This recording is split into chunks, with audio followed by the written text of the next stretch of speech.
मंच पर विराजमान राष्ट्रीय स्वयंसेवक संघ के सरकार्यवाह माननीय दत्तात्रेय होसबोले जी, केंद्रीय मंत्री श्री गजेंद्र शेखावत जी, दिल्ली के लोकप्रिय मुख्यमंत्री रेखा गुप्ता जी, राष्ट्रीय स्वयंसेवक संघ के सभी स्वयंसेवक, अन्य सभी वरिष्ठ महानुभाव, देवी और सज्जनों,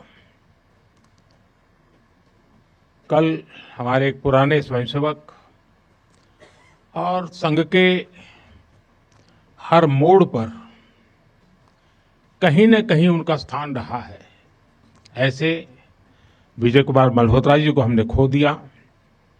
मैं सबसे पहले उनको आदरपूर्वक श्रद्धांजलि देता हूं। साथियों, आज महानवमी है। आज देवी सिद्धिदात्री का दिन है। मैं सभी देशवासियों को नवरात्रि की बधाई देता हूं। कल विजयादशमी का महापर्व है। अन्याय पर न्याय की जीत, असत्य पर सत्य की जीत, अंधकार पर प्रकाश की जीत। विजयादशमी भारतीय संस्कृति के इस विचार और विश्वास का कालजयी उद्घोष है।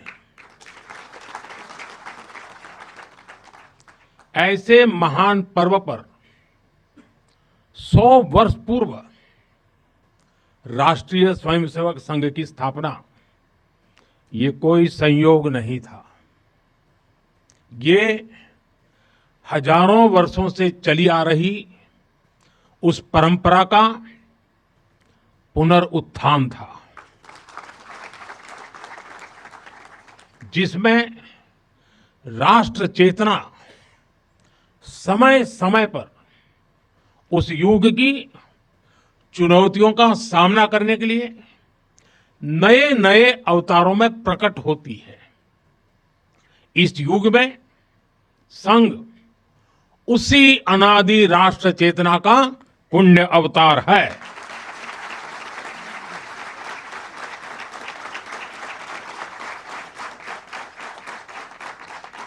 साथियों, यह हमारी पीढ़ी के स्वयंसेवकों का सौभाग्य है कि हमें संघ के शताब्दी वर्ष जैसा महान अवसर देखने को मिल रहा है। मैं आज इस अवसर पर राष्ट्र सेवा के संकल्प को समर्पित कोटि कोटि स्वयंसेवकों को शुभकामनाएं देता हूं, अभिनंदन करता हूं। मैं संघ के संस्थापक, हम सभी के आदर्श परम पूज्य डॉक्टर हेडगेवार जी के चरणों में श्रद्धांजलि अर्पित करता हूं। साथियों, संघ की 100 वर्ष की इस गौरवमयी यात्रा की स्मृति में आज भारत सरकार ने विशेष डाक टिकट और स्मृति सिक्के जारी किए हैं। 100 रुपये के सिक्के पर एक और राष्ट्रीय चिन्ह है और दूसरी ओर सिंह के साथ वरद मुद्रा में भारत माता की भव्य छवि और समर्पण भाव से उसे नमन करते स्वयंसेवक दिखाई देते हैं। भारतीय मुद्रा पर भारत माता की तस्वीर संभवतः स्वतंत्र भारत के इतिहास में पहली बार ऐसा हुआ है।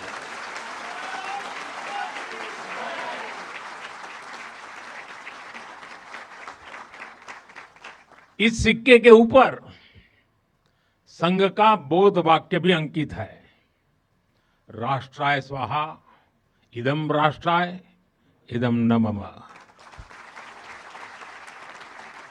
साथियों, आज जो विशेष स्मृति डाक टिकट जारी हुआ है, उसकी भी अपनी एक महत्ता है। हम सभी जानते हैं 26 जनवरी को गणतंत्र दिवस की परेड की कितनी अहमियत होती है।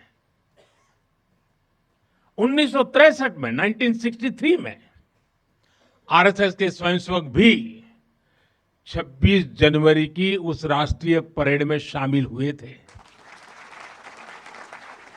और उन्होंने आन बान शान से राष्ट्रभक्ति की धुन पर कदम ताल किया था। इस टिकट में उसी ऐतिहासिक क्षण की स्मृति है। साथियों, संघ के स्वयंसेवक जो अनवरत रूप से देश की सेवा में जुटे हैं, समाज को सशक्त कर रहे हैं, इसकी भी झलक एक स्मारक डाक टिकट में है। मैं इन स्मृति सिक्कों और डाक टिकट के लिए देशवासियों को बहुत बहुत बधाई देता हूं। साथियों, जिस तरह विशाल नदियों के किनारे मानव सभ्यताएं पनपती हैं, उसी तरह संघ के किनारे भी और संघ की धारा में भी सैकड़ों जीवन पुष्पित पल्वित हुए हैं।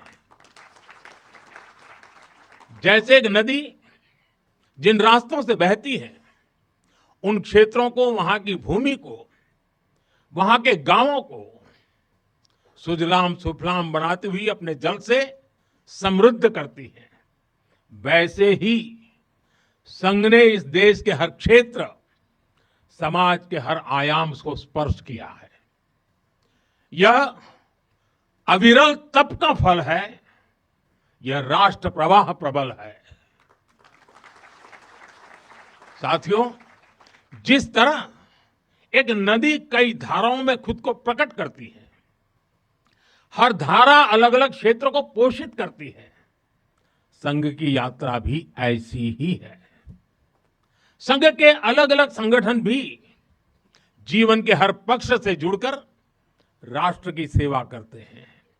शिक्षा हो, कृषि हो, समाज कल्याण हो, आदिवासी कल्याण हो, महिला सशक्तिकरण हो, कला और विज्ञान का क्षेत्र हो, हमारा श्रमिक भाई बहन हो, समाज जीवन के ऐसे कई क्षेत्रों में संघ निरंतर कार्य कर रहा है। और इस यात्रा की भी एक विशेषता रही है। संघ की एक धारा अनेक धारा तो बनी, मल्टीप्लाई तो होती गई, लेकिन उनमें कभी विरोधाभास पैदा नहीं हुआ, डिवीजन नहीं हुआ, क्योंकि हर धारा का, विविध क्षेत्र में काम करने वाले हर संगठन का उद्देश्य एक ही है, भाव एक ही है, राष्ट्र प्रथम, नेशन फर्स्ट। साथियों, अपने गठन के बाद से ही राष्ट्रीय स्वयंसेवक संघ विराट उद्देश्य लेकर चला और ये उद्देश्य रहा राष्ट्र निर्माण। इस उद्देश्य की पूर्ति के लिए संघ ने जो रास्ता चुना वो था व्यक्ति निर्माण से राष्ट्र निर्माण। और इस रास्ते पर सतत चलने के लिए जो कार्यपद्धति चुनी वो थी नित्य नियमित चलने वाली शाखा है। साथियों, परम पूज्य डॉक्टर हेडगेवार जी जानते थे कि हमारा राष्ट्र तभी सशक्त होगा जब हर नागरिक के भीतर राष्ट्र के प्रति दायित्व का बोध जागृत होगा। हमारा राष्ट्र तभी ऊंचा उठेगा जब भारत का हर नागरिक राष्ट्र के लिए जीना सीखेगा। इसलिए वो व्यक्ति निर्माण में निरंतर जुटे रहे और उनका तरीका भी कुछ अलग ही था। परम पूज्य डॉक्टर हेडगेवार जी से हम बार बार सुना है, वो कहते थे जैसा है वैसा लेना है, जैसा चाहिए वैसा बनाना है। लोक संग्रह का डॉक्टर साहब का ये तरीका कुछ कुछ अगर समझना है तो हम कुम्हार को याद करते हैं। जैसे कुम्हार ईंट पकाता है तो जमीन की सामान्य सी मिट्टी से शुरू करता है।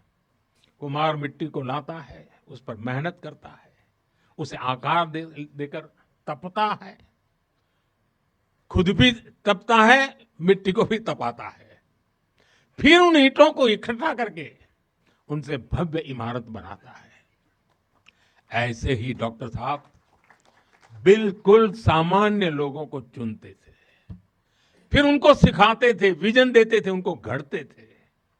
इस तरह वो देश के लिए समर्पित स्वयंसेवक तैयार करते थे।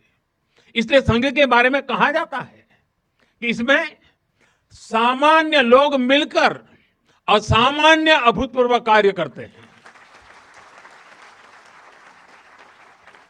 साथियों, व्यक्ति निर्माण की यह सुंदर प्रक्रिया हम आज भी संघ की शाखाओं में देखते हैं।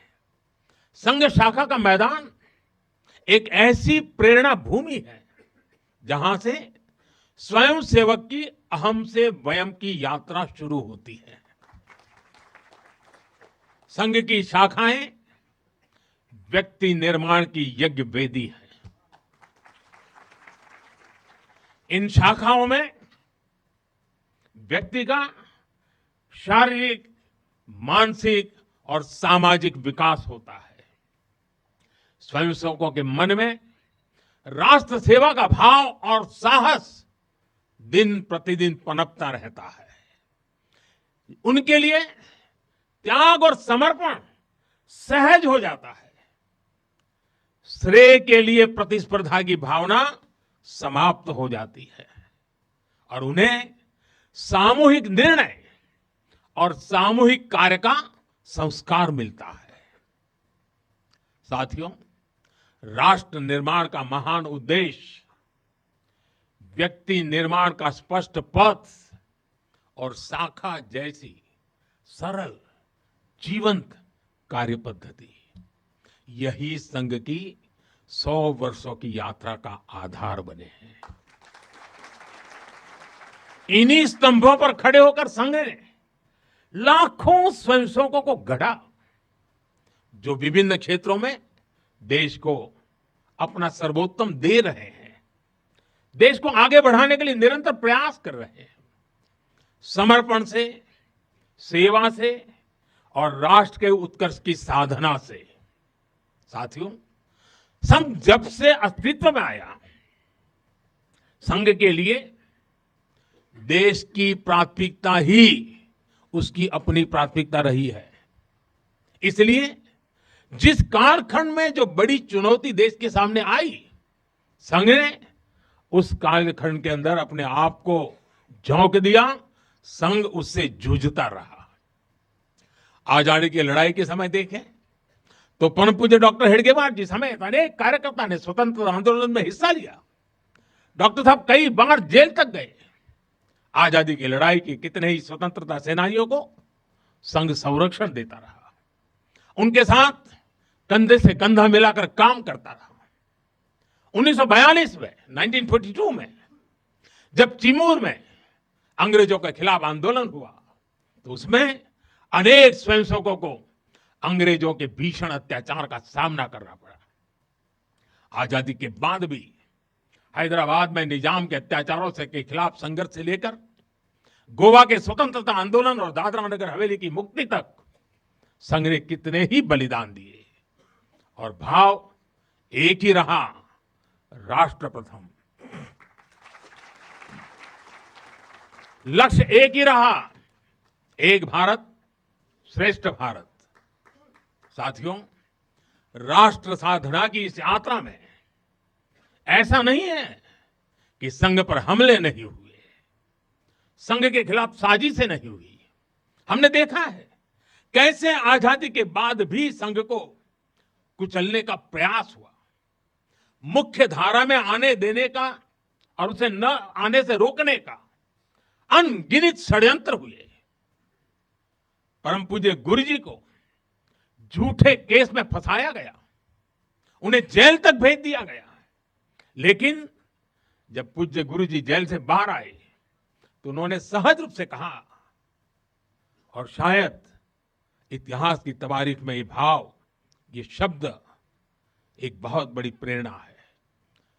तब परम पूज्य गुरु जी ने बहुत सहजता से कहा था, कभी कभी जीभ दांतों के नीचे आकर दब जाती है, कुचल भी जाती है, लेकिन हम दांत नहीं तोड़ देते, क्योंकि दांत भी हमारे हैं और जीभ भी हमारी है। आप कल्पना कर सकते हैं, जिन्हें जेल में इतनी यातनाएं दी गई, जिन पर भांति भांति के अत्याचार हुए, उसके बाद भी परम पूज्य गुरु जी के मन में कोई रोष नहीं था, कोई दुर्भावना नहीं थी। यही परम पूज्य गुरु जी का ऋषि तुल्य व्यक्तित्व था। उनकी यही वैचारिक स्पष्टता संघ के प्रत्येक स्वयंसेवक के जीवन के मार्गदर्शक बनी। इसी ने समाज के प्रति एकात्मता और आत्मीयता के संस्कारों को सशक्त किया। और इसलिए चाहे संघ पर प्रतिबंध लगे, चाहे षड्यंत्र हुए, झूठे मुकदमे हुए, संघ के स्वयंसेवकों ने कभी कटुता को स्थान नहीं दिया, क्योंकि वो जानते हैं हम समाज से अलग नहीं है। समाज हम सबसे ही तो बना है। जो अच्छा है वो भी हमारा है, जो कम अच्छा है वो भी हमारा है। साथियों, और दूसरी बात, जिसने कभी कटुता को जन्म नहीं दिया, वो है प्रत्येक स्वयंसेवक का लोकतंत्र और संवैधानिक संस्थाओं में अडिग विश्वास। जब देश पर इमरजेंसी थोपी गई, तो इसी एक विश्वास ने हर स्वयंसेवक को ताकत दी, उसे संघर्ष करने की क्षमता दी। इन्हीं दो मूल्यों, समाज के साथ एकात्मता और संवैधानिक संस्थाओं के प्रति आस्था ने संघ के स्वयंसेवकों को हर संकट में स्थित प्रज्ञ बना के रखा, समाज के प्रति संवेदनशील बनाए रखा। इसलिए समाज के अनेक थपेड़े झेलते हुए भी संघ आज तक विराट वट वृक्ष की तरह अडिग खड़ा है। देश और समाज की सेवा में निरंतर कार्य कर रहा है। अभी यहां हमारे एक स्वयंसेवक ने इतनी सुंदर प्रस्तुति दी, शून्य से एक शतक बने, शून्य से एक शतक बने, अंक की मन भावना, भारती की जय विजय हो, ले हृदय में प्रेरणा, कर रहे हम साधना, मातृभू आराधना। और उस गीत का संदेश था, हमने देश को ही देव माना है और हमने देह को ही दीप बना करके जलने का सीखा है। वाकई ये अद्भुत था। साथियों, प्रारंभ से संघ राष्ट्रभक्ति और सेवा का पर्याय रहा है। जब विभाजन की पीड़ा ने लाखों परिवारों को बेघर कर दिया, तब स्वयंसेवकों ने शरणार्थियों की सेवा की। संघ के स्वयंसेवक अपने सीमित संसाधनों के साथ सबसे आगे खड़े थे। यह केवल राहत नहीं था, यह राष्ट्र की आत्मा को संबल देने का कार्य था। साथियों, 1956 में 1956 में गुजरात के कच्छ के अंजार में बहुत बड़ा भूकंप आया था। तबाही इतनी बड़ी थी, चारों ओर विनाश का दृश्य था। उस समय भी संघ के स्वयंसेवक राहत और बचाव में जुटे थे। तब परम पूज्य गुरु जी ने गुजरात के वरिष्ठ संघ के प्रचारक वकील साहब को, जो उस समय गुजरात का कार्य संभालते थे, उन्हें एक पत्र लिखा था। उन्होंने लिखा था, किसी दूसरे के दुख को दूर करने के लिए निस्वार्थ भाव से खुद कष्ट उठाना एक श्रेष्ठ हृदय का परिचायक है। साथियों, खुद कष्ट उठाकर दूसरों के दुख हरना, ये हर स्वयंसेवक की पहचान है। याद करिए, 1962 के युद्ध का वो समय, संघ के स्वयंसेवकों ने दिन रात खड़े रहकर सेना की मदद की, उनका हौसला बढ़ाया, सीमा पर बसे गांवों में मदद पहुंचाई।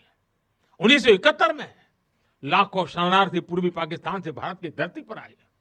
उनके पास न घर था न साधन। उस कठिन घड़ी में स्वयंसेवकों ने उनके लिए अन्न जुटाया, आश्रय दिया, स्वास्थ्य सेवाएं पहुंचाई, उनके आंसुओं को पहुंचा, उनकी पीड़ा को साझा किया। साथियों, एक बार, और हम जानते हैं 1984 सिखों के खिलाफ जो कत्लेआम चलाया गया था, अनेक सिख परिवार संघ के स्वयंसेवकों के घरों में आकर के आश्रय ले रहे थे। यह स्वयंसेवकों का स्वभाव रहा है। साथियों, एक बार पूर्व राष्ट्रपति डॉक्टर एपीजे अब्दुल कलाम चित्रकूट गए थे।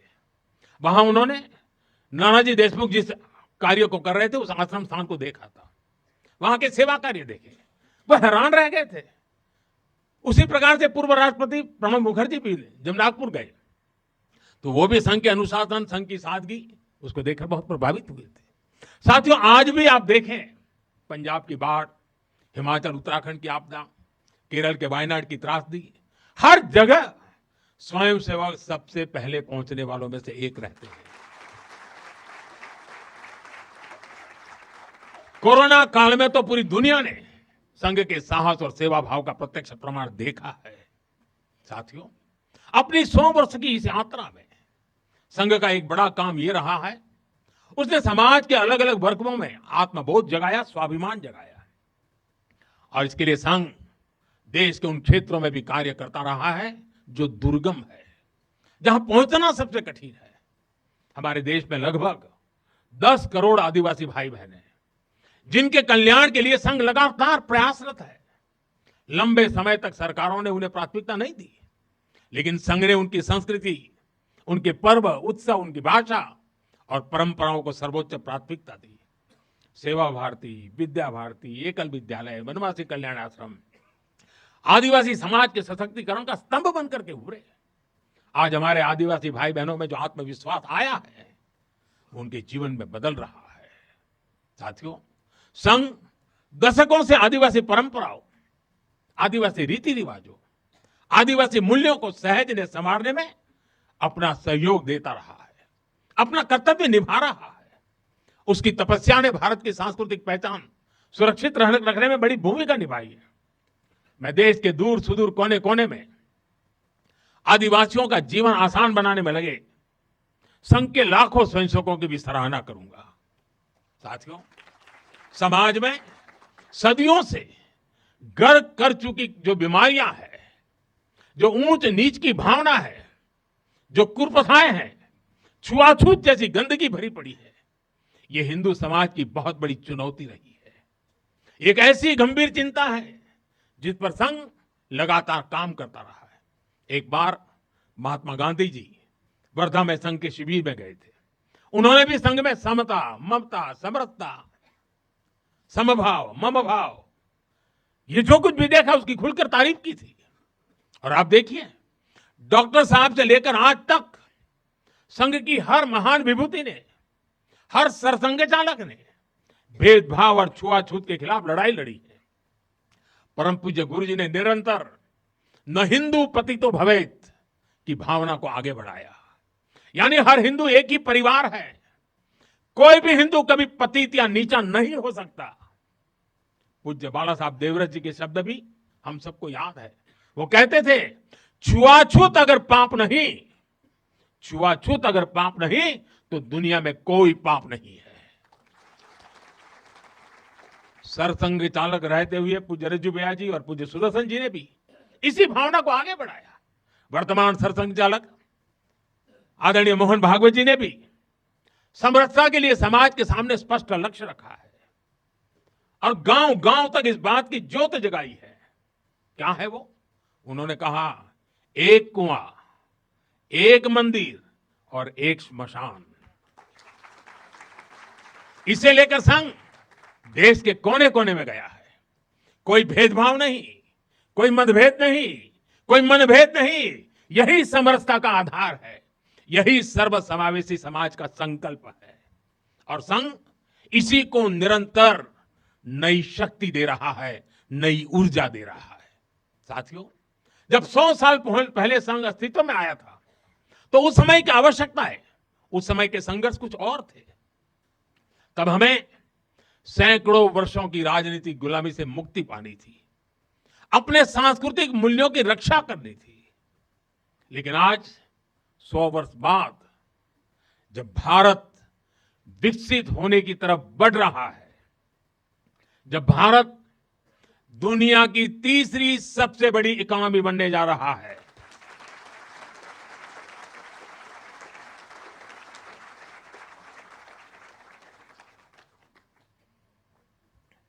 जब देश और देश का बहुत बड़ा गरीब वर्ग गरीबी को परास्त करके गरीबी को पराजित करके आगे आ रहा है, जब हमारे युवाओं के लिए नए नए सेक्टर्स में नए अवसर बन रहे हैं, जब ग्लोबल डिप्लोमेसी से क्लाइमेट पॉलिसीज तक भारत विश्व में अपनी आवाज बुलंद कर रहा है, तब आज के समय की चुनौतियां अलग है, संघर्ष भी अलग है।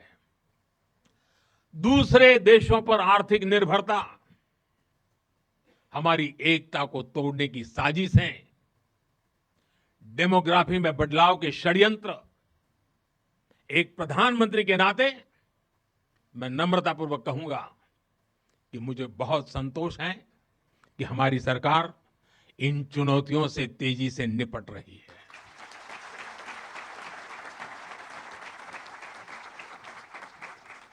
वहीं एक स्वयंसेवक के नाते मुझे ये भी खुशी है कि राष्ट्रीय स्वयंसेवक संघ ने न केवल इन चुनौतियों को पहचान की है, बल्कि इन चुनौतियों से निपटने के लिए ठोस रोड मैप भी बनाया है।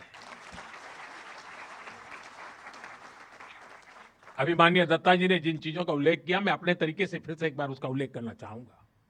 साथियों, संघ के पंच परिवर्तन, स्वबोध, सामाजिक समरसता, कुटुंब प्रबोधन, नागरिक शिष्टाचार और पर्यावरण, ये संकल्प हर स्वयंसेवक के लिए देश के समक्ष उपस्थित चुनौतियों को परास्त करने की बहुत बड़ी प्रेरणा है। साथियों, स्वबोध यानी स्वयं का बोध, स्वबोध यानी गुलामी की मानसिकता से मुक्त होकर अपनी विरासत पर गर्व करना, स्वभाषा पर गर्व करना। स्वबोध यानी स्वदेशी, आत्मनिर्भर होना। और मेरे देशवासियों, ये बात समझ के चलिए, आत्मनिर्भर ये विकल्प के तौर पर नहीं है, यह अनिवार्यता के रूप में है।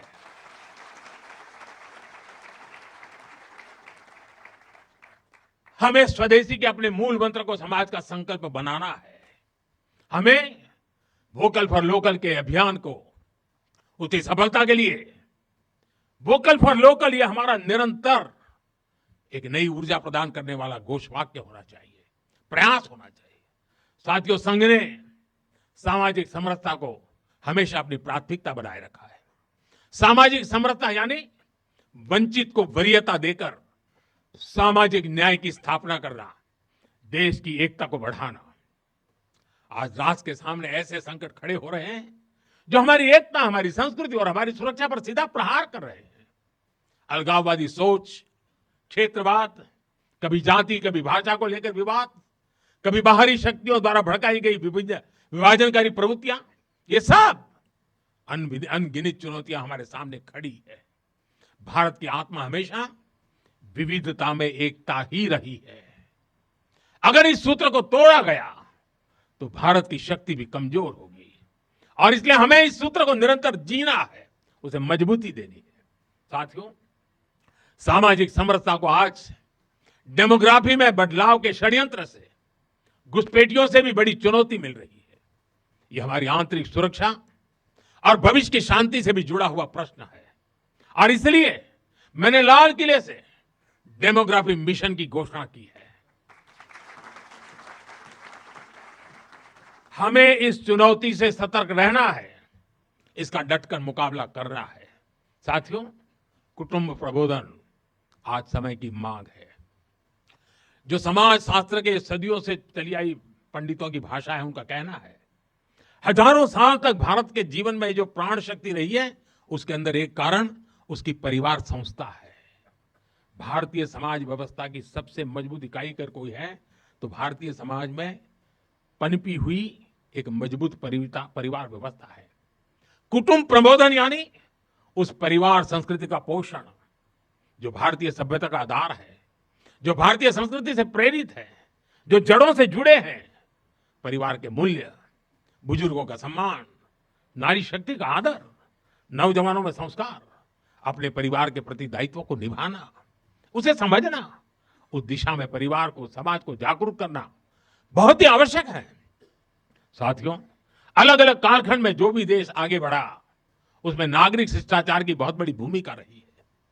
नागरिक शिष्टाचार अर्थात कर्तव्य की भावना, नागरिक कर्तव्य का बोध हर देशवासी में हो। स्वच्छता को बढ़ावा, देश की संपत्ति का सम्मान, नियमों और कानूनों का सम्मान, हमें इसे लेकर आगे बढ़ना है। हमारे संविधान की भावना है नागरिक अपने कर्तव्यों का पालन करे। हमें संविधान की इसी भावना को निरंतर सशक्त करना है।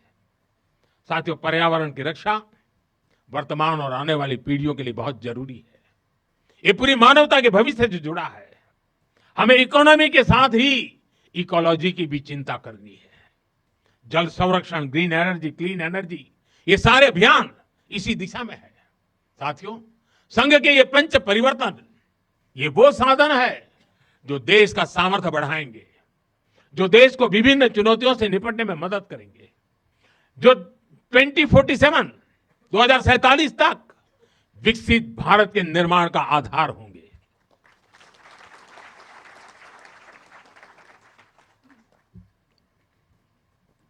साथियों, 2047 का भारत तत्व ज्ञान और विज्ञान, सेवा और समरसता से घड़ा हुआ वैभवशाली भारत हो, यही संघ की दृष्टि है।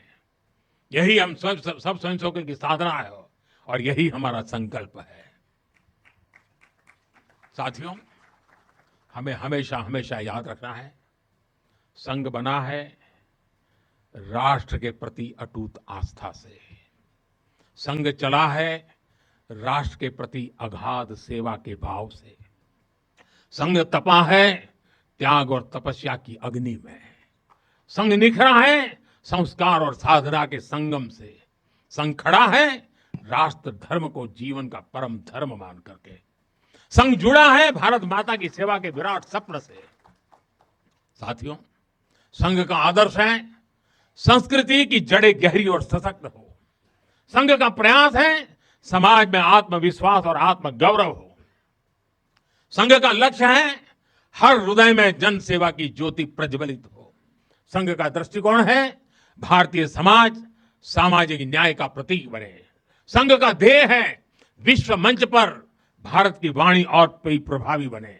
संघ का संकल्प है भारत का भविष्य सुरक्षित और उज्जवल बने। मैं एक बार फिर आप सभी को इस ऐतिहासिक अवसर की बधाई देता हूं। कल विजयादशमी का पावन पर्व है। हम सबके जीवन में विजयादशमी का एक विशेष महत्व है। मैं उसके लिए भी आप सबको शुभकामनाएं देते हुए मेरी वाणी को विराम देता हूं। बहुत बहुत धन्यवाद।